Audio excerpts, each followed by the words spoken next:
Great attitude, great spirit, a lot of energy in the building.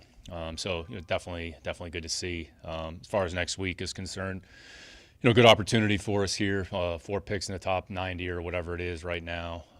The staff has done a phenomenal job, like they do every year. Can't say enough about the work and the effort and the attitude of that group.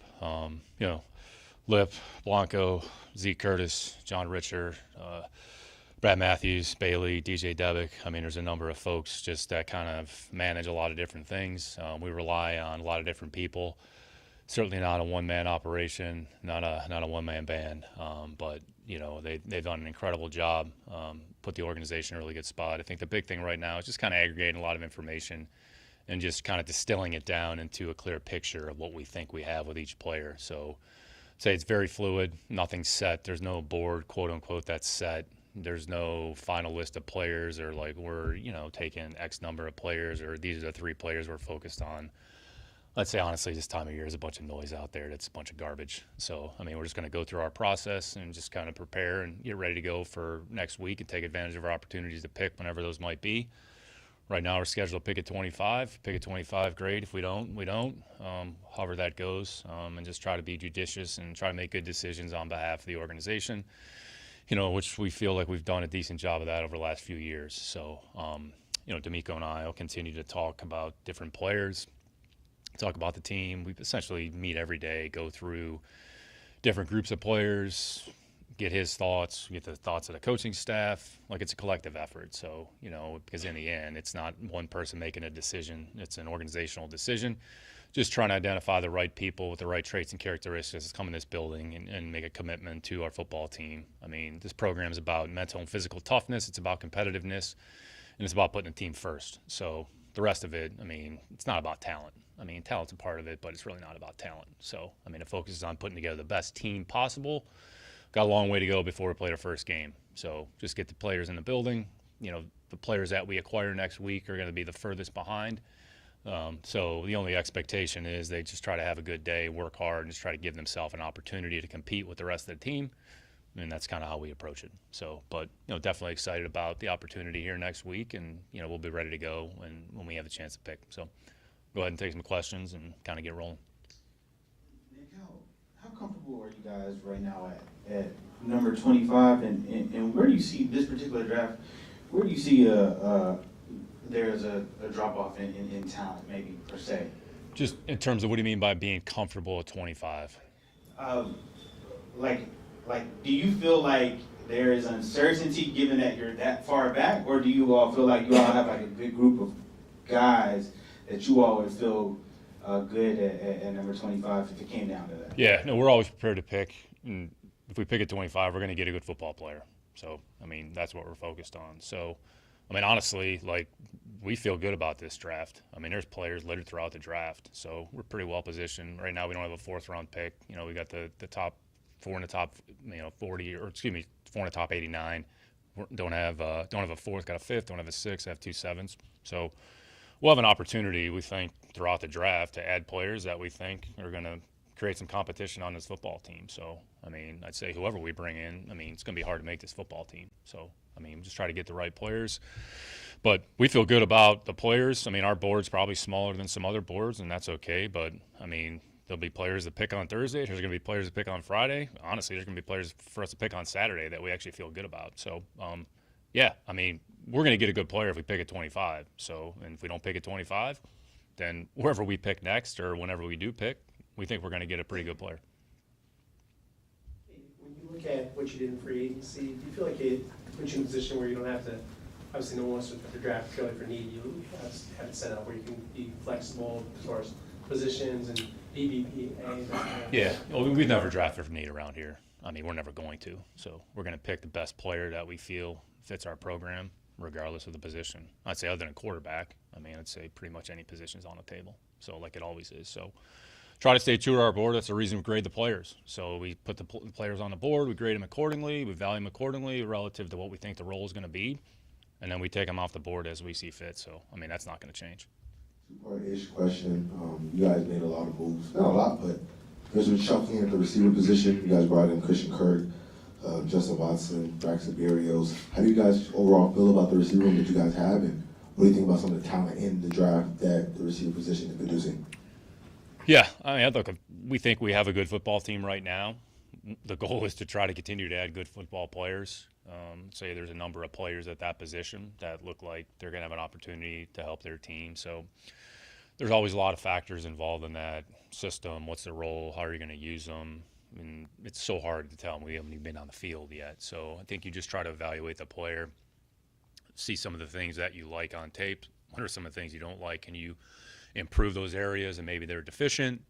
How do they fit relative to the rest of your group? What are we going to ask them to do relative to what they've been asked to do? So I think that's the one benefit of whether it's the visit here, interview at the combine, you sort of get more of an intimate understanding of exactly what they were asked to do from a technique, from an assignment standpoint. You would hope that they have an understanding of their assignment and their system, and then we try to teach them some things relative to our system. How much they retain, how much they understand, where are they behind, where's the gap that we have to make up. So I would say that position in particular in the draft, I mean, it certainly looks like there's some players that are going to be able to help teams, whomever drafts them. Hey, Nick, I haven't talked to you since all the off season. I want to talk to you a little bit about the offensive line. What was the thought process with the changes that you guys made? And there's a lot of people in the building, but if you could talk about the approach to the offensive line, and is that someplace you guys may look for continuing to move forward? Yeah, I mean, honestly, it's the same every year. Like every year is different. We understand there's going to be turnover on the team. We know there's certain players whose contracts are going to expire. We're going to be able to keep some. There's other players that are under contract that they might be here, they might not be here. We didn't go into the off season and say, okay, here are the things that we're going to do. I think some of this is you always have to be adaptable, you have to be flexible, and just take the information in, and then just make the decisions that you feel are best for the football team, which is what we did. So there's never well, this is what we're going to do, this is what we think is going to happen. Some of it is responded to some of the information around you, and if we didn't make any changes, if we had to go into the season with the group that we had, then we would have done that. But wasn't the case. I'd say each case was a little bit different. Each situation was a little bit different. But yeah, I wouldn't say there was anything specific that we said, well, this is what we're going to do, this is what we need to do, and then even moving forward, I mean, we feel good about the players that are in the building. Are we going to add some players that potentially think can help our football team? That's always the goal.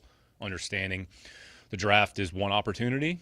It's probably the biggest volume opportunity, which is why there's such a heightened, I would say, awareness and emphasis on it. I mean, we don't put any more emphasis on a draft than we do any other phase of the team building process. So draft's no different than free agency than it is in the training camp process in terms of building the practice squad. So we try to approach it the same way. So, we lost some players or moved on from some players at a lot of different positions. We've added some players at other positions, including the offensive line. So, once the players are here, once we have an opportunity to get on the field, we'll kind of see how it all fits together.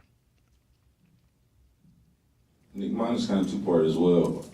How much would you say y'all's draft process has changed over the years based off of the information you've learned over the years, and also the whatever turnover has been in the building? And then also, how much does changing the offense change how you guys evaluate offensive players going into this draft? Yeah, two great questions. I'd say the core of the process, and I'd say not just specific to the draft, but you try to put some things in place that you think are going to be consistent over time, regardless of who's in the building, regardless of the system. And then if you have to make some adjustments or tweaks on the margins or on the periphery to account for some of those changes, kind of that's how we approach it. I would say we've probably tweaked the in-house draft process a little bit, the approach to that. There's some things that we've carried over what we did in New England. There's some things that we've done a little bit differently. And really the whole point of all of the exercises is to arrive at an endpoint to create as accurate a picture of the player so that you can make the best decision on behalf of the organization at that time. So I'd say everybody goes about it a little bit differently. How we do our visits on campus is different than other teams do it, but we feel like we get a lot of value out of that. And we always, at the end of it, go back and say, hey, what are some of the things that everybody thought were productive? What are some areas that we feel we can improve? There's always going to be a little bit of give and take. As far as systematically are you doing things differently in the draft process because it has to fit, whether it's offensively or defensively. Probably have to be careful about that. So you have to start with the player, what they do well, what are their strengths, what are their weaknesses, what are their deficiencies, what can we improve, how does that player fit within our system, or what do we think that's going to look like. Understanding this year offensively, all right, look, football is football. Like, offense is offense. We're not all of a sudden going to put in an offense that, wasn't around, that's brand new, that nobody's ever seen before. But maybe there's certain positions, hey, you know what, a little bit less of this, a little bit more of that. Okay, who are the players that maybe have some of those qualities? So that's where there's always a constant flow of information and communication back and forth, which in the end, it's helpful for everybody involved. So say whatever the offense is going to look like, and it's the same thing on defense, like what do the players do well? So then we're going to put them in positions, I would say, and you can talk to D'Amico about this, or he's probably talked about it, but we've changed over the last couple of years some of the things that we've done defensively, schematically. It's maybe some changes on the margins to accentuate the things that the players do well, and there'll probably be some things that we do this year that are a little bit different that we haven't done in previous years. So 3 years, same coach, same system, offense is going to be a little bit different. But by and large, that's not like some wholesale evaluation change just relative to how we evaluate players and necessarily fit what we think we're going to look like offensively. Going back to the offensive line and the process, you guys have had the most invested, or among the top of the league, most invested in the offensive line, and it really kind of hasn't translated on the field. Given that, outside of getting rid of players and coaches, does that process maybe require a little bit more tweaking than other processes, given what the results have been based on the investment? Yeah, we always look at everything. So, just try to, in the end, try to make the decisions that we feel, are in the best interest of the team. It's always case by case. Each year is going to be a little bit different. So, contracts are contracts. It's just part of the process. So, we'll look at everything, and if there's something that we feel we can improve, we'll look at it. And if not, then, we'll kind of keep moving forward. So, I don't think there's anything, wholesale that we feel like we got to do, that much differently. Nick, I have a two-part question as well. How much does the pro day change for you all than it does from when you all are at the combine, when you're evaluating these players? And how important was it to lock up players like Derek Stingley Jr. and Jalen Petrie? Yeah, I'd say the whole pro day kind of combine process, it's a little bit different. I'd say the combine, the big thing is you got 300 or so players there, and the drills are the drills, right? Sometimes at a pro day, they might be able to do something a little bit different from a drill, or the coach can maybe have a little bit more involvement. You can actually ask them, hey, try this technique, or see how they respond to this technique. If you have a group of players on a defensive line, you might have 10 defensive line coaches there. Now, you're not going to do 10 different drills, but maybe there's certain things that you're trying to look for to see how they handle, how they respond. Combine's a little bit more controlled. It's a little more fixed. Everybody's kind of, but look, the combine's the combine. I'd say the biggest thing with the combine is just kind of getting the data point. Okay, here's the information. Here's their height, their weight, their speed, their jump, just so you can put it into the system. And if they don't do it to the combine, then they got to do their pro day. Then you can see it. And then say the pro day workout, everybody kind of uses them a little bit differently. I'd say, from our perspective, it's more kind of some of it's geographic. Okay, we have the opportunity to get down there to Austin, and you can kind of see grouping of players. You're not necessarily going just for one player, but in Texas case, they got 500 kids that are going to get drafted this year. So it's good to see them all kind of in one spot. So I'd say every situation is going to be a little bit different, but I'd say the pro day you might be able to focus on something a little bit more specific relative to a drill. Maybe, well, this is what it looks like on tape, and then you actually see it live, and okay, maybe it pops one way or the other. Well, you know what? Okay, that's the benefit. It doesn't necessarily all of a sudden drastically change your evaluation. It's really another data point. So when you think about how many touch points we have, you're probably talking about dozens from beginning to end with the pro day, combine, workout, being a part of that. So your second part of your question relative to the players that we were able to extend. So, look, we didn't do anything. The players earned those opportunities with their play and their performance. Those are players that we think can help our football team moving forward. They certainly, embody the qualities that we want a Houston Texan to look like. So they're good football players, and I think our goal is to try to keep as many good football players around here for as long a period of time as we can. So, honestly, it's a credit to the players and the coaches for putting themselves in that position, and they'll kind of handle the behind the scenes and the finances of the finances. But those players are. I mean, they've all been here. I mean, Petrie's been here, Stanley's been here. I mean, you can talk about going back to last year with Nico. Nico's in here. I mean, that says a lot about their commitment to winning, their commitment to football. Prioritizing their job and its importance. And I think I got asked about this, on 610 about once you give a player a contract, like how are they going to respond? Are you worried about how they might respond relative to their approach and their attitude? And I would just say, not necessarily. Like if you got the right people, then I mean, in the end, it's about them taking care of their personal situation and putting them in a position where they can kind of take care of themselves and maybe future generations, that's the goal. All of us want to be put in a position where we have an opportunity, to potentially make an impact and help people, and it's kind of a different way, but this is a great way for them to be able to do that. And in the end, we want them to go out there and play good football, and that's what they're focused on. What's different in the evaluation process of a prospect that maybe hasn't played a position that maybe you project him for, and guys that maybe could change positions from what they did in college to maybe what you would see them at the NFL? How's that different from some of the other evaluations? It's tricky because when you see a player actually do something, you have a better barometer and understanding. If you're projecting it, there's a little bit of trial and error, and you're not really sure how the player is going to respond, whether it's physically or mentally, be able to handle that type of role. So honestly, there's a little bit of risk involved. I mean, there's risk in any player.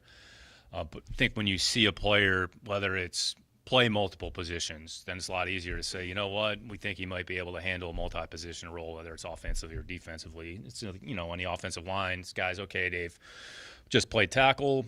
Can they move inside? They just played guard. Can they put their hand on the ball and play center? And if they haven't done it, you got to sort of make an extrapolation based on the information that you have. Same thing on defense. Have a corner, never played inside the formation. Do we think he can play inside the formation? Well, yeah, here's the reason why.